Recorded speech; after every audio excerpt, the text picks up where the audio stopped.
Kawan inilah kasus korupsi program digitalisasi pendidikan senilai 9,9 triliun rupiah. Ini terus bergulir loh. Pendiri transportasi daring Nadiem Makarim akhirnya dicekal ke luar negeri. Pengamat bilang pencekalan ini sama seperti tahanan negara. Artinya Nadiem Makarim sudah jadi tahanan negara. Saya Dilantika, inilah Jurnalistik.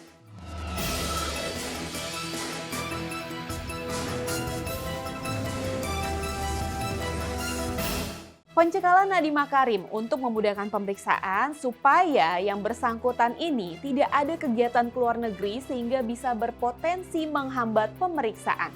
Sementara menurut pakar hukum pidana dari Universitas Bung Karno, Hudi Yusuf, ini pencegahan tersebut membuat Nadiem secara hukum telah menjadi tahanan dalam negara.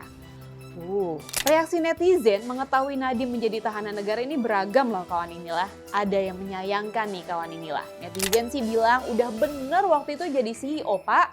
Ada juga yang bilang nih final chapter. Final chapter apa nih?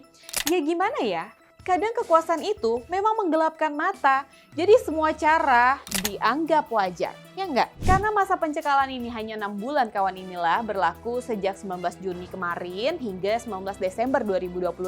Kejagung didorong untuk segera menetapkan status mantan Kemendikbudristek Nadiem Makarim sebagai tersangka di kasus Chromebook ini. Sebelumnya nih kawan inilah, Nadiem itu udah pernah diperiksa hampir 12 jam pada 23 Juni lalu dengan 31 pertanyaan dari penyidik. Kemungkinan ya, Nadiem ini akan kembali diperiksa. Tapi pertanyaannya pada saat diperiksa apakah nanti statusnya berubah? Jadi kenapa Nadiem ini diperiksa? Karena masih ada sejumlah berkas yang belum lengkap dan beberapa pertanyaan yang belum diajukan oleh penyidik. Yuk Kejagung, percepat deh kasusnya. Kumpulin semua bukti-buktinya supaya kasusnya terang benderang dan jangan sampai lewat dari 6 bulan ya. Khawatir kabur nggak sih ke luar negeri? Kayak statusnya itu si Juristan yang udah kabur ke luar negeri duluan dan mangkir beberapa kali. Susah kan jadinya? Bahkan ya, Kejagung juga sampai mempertimbangkan loh untuk panggil Juristan ini lewat kedutaan. Udahlah Mbak Juristan pulanglah kalau memang tidak terlibat atau ya bisa kasih keterangan lah, jangan kabur-kaburan dong.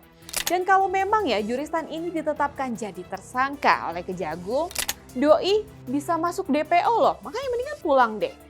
Sampai detik ini ya, Kejagung ini masih melakukan pendekatan persuasif terhadap mantan staf sus Nadiem Makarim ini. Jadi pulang deh Mbak Juristan, nggak pulang-pulang kayak Bang Toyib ya. Nah, belajar dari pengalaman nih, makanya Kejagung melakukan pencekalan terhadap mantan Kemendikbudristek Nadiem Makarim. Kapan ya kasus korupsi di negara kita ini akan berakhir? Kalau udah nggak ada lagi korupsi, bisa jadi ya semua rakyat itu bisa sejahtera. Kemajuan SDM bisa meningkat. Dan kapan hukum negara kita ini benar-benar bisa menjerat sampai ke akar-akarnya tanpa tebang pilih?